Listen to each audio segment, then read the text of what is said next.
ಫೋಟೋಗಳನ್ನ ನೋಡಿ ಅದಕ್ಕೂ ಕೂಡ ಒಂದಷ್ಟು ಜನ ಇಲ್ಲ ರೈಸಿಂಗ್ ಸ್ಟಾರ್ ಇವ್ರಿಗೆ ಕೊಡಬೇಕು ಅಂತ ಹೇಳಿದ್ದಾರೆ. ನಿಮ್ಮ ಇನ್ಸ್ಟಾಗ್ರಾಮ್ ಫೋಟೋಗೋಸ್ಕರ ದಿನ ಕಾಯ್ತಾ ಇರ್ತಾರೋ. Thank you.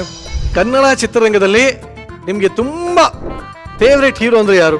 ಕರೆಂಟ್ ಪ್ರೆಸೆಂಟ್ ಒಬ್ಬರೇ ಹೇಳ್ಬೇಕಂದ್ರೆ ನನ್ಗೆ ಯಶ್ ತುಂಬಾ ಇಷ್ಟ ಆಗ್ತಾರೆ. ಯಶ್ ಎಷ್ಟು ಇಷ್ಟ? ಯಶ್ ತುಂಬಾ ಇಷ್ಟ ನನ್ಗೆ. ಅವ್ರು ಆಕ್ಚುಲಿ ಅವ್ರೆಲ್ಲಾ ಸಿನಿಮಾಗಳನ್ನು ನಾನು ನೋಡಿದ್ದೀನಿ. ಅವಕಾಶ ಸಿಗೋ ಸಿನಿಮಾ ಕೆಲಸ ಮಾಡ್ತೀರಾ? Of course. ಯಾವ ಪಾತ್ರ? ಯಾವ ಪಾತ್ರ ಆದ್ರೂ ಆಕ್ಟರ್ಸ್ಗೆ ಯಾವ ಪಾತ್ರ? ತಂಗಿ ಪಾತ್ರ? ಅದೊಂದ್ ಬಿಟ್ಟಿನೆಲ್ಲ ಪಾತ್ರ. ಅಕ್ಕ ಸಿಬ್ಲಿಂಗ್ಸ್ ಆಗಿರ್ಬಾರ್ದು. ಎದುರುಗಡೆ ಮನೆಯವರು? ಅದು ಪರವಾಗಿಲ್ಲ. ನಿಮ್ ಸೋದರತ್ತೆ ಎದುರುಗಡೆ ಮನೆಯವಳು ಈ ತರ ಯಾವ್ದಾರ ಕ್ಯಾರೆಕ್ಟರ್ ಬೇಕಂತೆ ಅವ್ರಿಗೆ ದಯವಿಟ್ಟು ಕೊಡ್ಸಿ. ಎಲ್ಲ ಕಾಲ ಮುಂದೆ ಅವರು ಟಾಕ್ಸಿಕ್ ಅಲ್ಲಿ ಯಾರಿಗ್ ಗೊತ್ತು? ನಿಮ್ ಬಾಯರ್ಕೆಯಿಂದ ಕೇಳಿಬಿಟ್ರೆ ನನ್ನ ಬಾಯರ್ಕೆಯಿಂದ ಏನೇನೋ ಆಗಿದೆ, ನನಗೆ ವರ್ಕ್ ಆಗ್ತಿಲ್ಲ ಅಷ್ಟೇ. ಈ ವರ್ಷದ ಮುಂದಿನ ಪ್ರಶಸ್ತಿ ಯಾವ್ದಪ್ಪ ಅಂದ್ರೆ best is yet to come ಅನ್ನೋದು ಮಾತೇ ಇದೆ.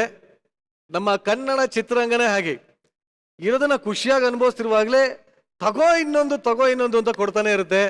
ಸೊ ಈಗ ಈ ವರ್ಷದ ಚಿತ್ತಾರ ರೈಸಿಂಗ್ ಸ್ಟಾರ್ ಯಾರು ಅಂತ ಗುರುತಿಸುವಂತ ಸಮಯ. ಪ್ರಶಸ್ತಿ ಹೋಗ್ತಾ ಇರೋದು ಚೈತ್ರ ಜೆ ಆಚಾರ್. ದಯವಿಟ್ಟು ವೇದಿಕೆ ಮೇಲೆ ಬರ್ಬೇಕು ಅಂತ ಕೇಳ್ಕೊತೀನಿ.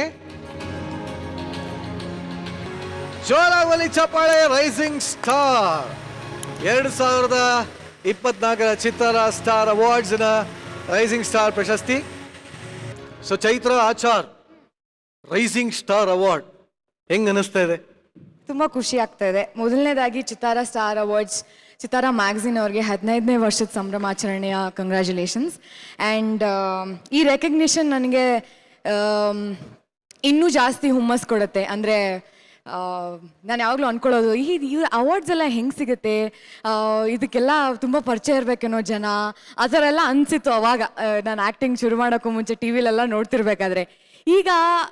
ಈಗ ಅನ್ಸೋದು ನಮ್ಮ ಕೆಲಸನ ನಮ್ಮ ಪಾಡಿಗೆ ನಾವು ಮಾಡ್ಕೊಂಡು ಹೋದರೆ ಅವರು ಗುರುತಿಸೋರು ಎಲ್ಲಿದ್ರೂ ಗುರುತಿಸ್ತಾರೆ. And Chittara, thank you so much for recognizing whatever work I've done. ನಾನು ಯಾವತ್ತೂ ಅವಾರ್ಡ್ ತೊಗೋಬೇಕು ಅಂತ ಈ ಸಿನಿಮಾಗಳು ಮಾಡಬೇಕಾದ್ರೆ ಅಂದ್ಕೊಂಡೇ ಇರಲಿಲ್ಲ. ಸೊ ಆ ಕೆಲಸಗಳನ್ನೆಲ್ಲನೂ ಮೆಚ್ಚಿ ನನಗೆ ಈ ಒಂದು ರೆಕಗ್ನಿಷನ್ ರೈಸಿಂಗ್ ಸ್ಟಾರ್ ಅಂತ ಕೊಟ್ಟಿರೋದು ತುಂಬ ದೊಡ್ಡ ಬಿರುದು. ಇದರಿಂದ ನನ್ನ ರೆಸ್ಪಾನ್ಸಿಬಿಲಿಟೀಸ್, ನನ್ನ ಆಸ್ಪಿರೇಷನ್ಸ್ ಎಲ್ಲ ಇನ್ನೂ ಜಾಸ್ತಿ ಆಗುತ್ತೆ. Thank you so much. Actually ಖಂಡಿತವಾಗ್ಲೂ ವೆಲ್ ಡಿಸರ್ವ್ಡ್ ಅವಾರ್ಡ್ ಇದು. ಇದು ಬರೀ ಸಿನಿಮಾ ಅಷ್ಟೇ ಅಲ್ಲ, ಇನ್ಸ್ಟಾಗ್ರಾಮ್ ಹಾಗೂ ಫೇಸ್ಬುಕ್ ಇದರಲ್ಲೂ ಕೂಡ ಅದಕ್ಕೂ ಎಫರ್ಟ್ ಆಗ್ತೀನಿ ನಾನು. ಆ ಫೋಟೋಗಳನ್ನ ನೋಡಿ ಅದಕ್ಕೂ ಕೂಡ ಒಂದಷ್ಟು ಜನ ಇಲ್ಲ ರೈಸಿಂಗ್ ಸ್ಟಾರ್ ಇವ್ರಿಗೆ ಕೊಡಬೇಕು ಅಂತ ಹೇಳಿದ್ದಾರೆ. ಯಾವ್ದನ್ನು ಈಸಿ ಆಗಿ ಮಾಡಲ್ಲ, ನಾನೆಲ್ಲ ಕಷ್ಟಪಟ್ಟೆ ಮಾಡೋದು. ಸೊ ಇಲ್ಲ ಆಕ್ಚುಲಿ ನಮ್ಮ ಕಲರ್ಸ್ ಕನ್ನಡದಲ್ಲೇ ಬಹಳಷ್ಟು ಜನ ನಿಮ್ಗೆ ಫ್ಯಾನ್ಸ್ ಇದ್ದಾರೆ.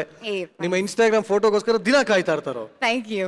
ಸೊ ಅವರೇ ಹೇಳಿದ್ದು ಇಲ್ಲ rising star it is one and only Chaithra ಅಂತ. ಬಟ್ ಇಲ್ಲ, so happy to see you like this. So Chaithra ಅವರೇ ರೈಸಿಂಗ್ ಸ್ಟಾರ್ ಅವಾರ್ಡ್ ತಗೊಂಡಿದ್ದೀರಾ. ಈಗ ಒಂದು ಪ್ರಶ್ನೆ, ಕನ್ನಡ ಚಿತ್ರರಂಗದಲ್ಲಿ ನಿಮ್ಗೆ ತುಂಬಾ ಫೇವರೇಟ್ ಹೀರೋ ಅಂದ್ರೆ ಯಾರು? ತುಂಬಾ ಜನ ಇದ್ದಾರೆ. ಎಲ್ಲ ಎಷ್ಟೊಂದು ಒಂದೊಂದು ಫಿಲ್ಮ್ಗೂ ಒಬ್ರೊಬ್ರು ಫೇವರೇಟ್ ಆಗೋಗ್ತಾರೆ. ಸದ್ಯಕ್ಕೆ ಕರೆಂಟ್ ಪ್ರೆಸೆಂಟ್ ಒಬ್ಬರೇ ಹೇಳ್ಬೇಕಂದ್ರೆ ನನ್ಗೆ ಯಶ್ ತುಂಬಾ ಇಷ್ಟ ಆಗ್ತದೆ. ಯಶ್ ಎಷ್ಟು ಇಷ್ಟ? ಯಶ್ ತುಂಬಾ ಇಷ್ಟ ನನ್ಗೆ. ಅವ್ರು ಆಕ್ಚುಲಿ ಅವ್ರೆಲ್ಲಾ ಸಿನಿಮಾಗಳನ್ನು ನಾನು ನೋಡಿದ್ದೀನಿ. ಅವಕಾಶ ಸಿಗೋ ಸಿನಿಮಾ ಕೆಲಸ ಮಾಡ್ತೀರಾ? Of course. ಯಾವ ಪಾತ್ರ? ಯಾವ ಪಾತ್ರ ಆದ್ರೂ ಆಕ್ಟರ್ಸ್ಗೆ ಯಾವ ಪಾತ್ರ? ತಂಗಿ ಪಾತ್ರ? ಅದೊಂದ್ ಬಿಟ್ಟಿನೆಲ್ಲ ಪಾತ್ರ. ಅಕ್ಕ? ಸಿಬ್ಲಿಂಗ್ಸ್ ಆಗಿರ್ಬಾರ್ದು. ಚಿಕ್ಕಮ್ಮ? ಹಂಗೂ ಆಗಿರ್ಬಾರ್ದು.